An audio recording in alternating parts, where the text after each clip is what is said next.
Hello and welcome to Logic ERP. Subscribe to our YouTube channel and press the bell icon to stay updated with the latest videos.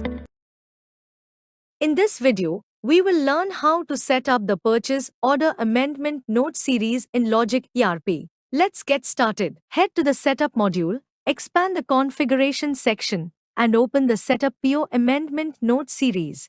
We have already created a few Purchase Order Amendment Note series. Now, let's create a new series.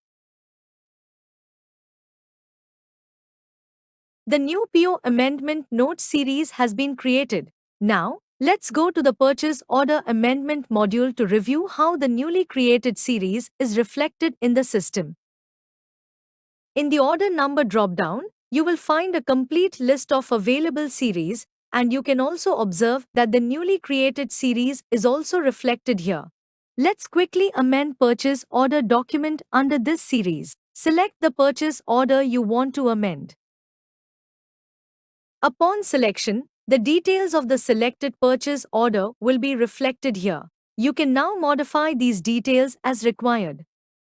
Let's amend the quantity of the second item from 5 to 10 and save the document. Let's verify the amendment of the same purchase order document in the Purchase Order module. As observed, the purchase order has been successfully amended. Now, let's return to the Purchase Order Amendment module.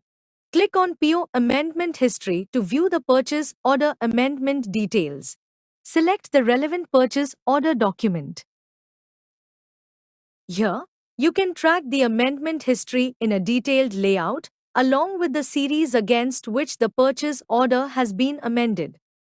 You can view the amendment history in a summarized layout as well and also track the series against which the purchase order has been amended. I hope this video was helpful. Thanks for watching. Like, share and subscribe.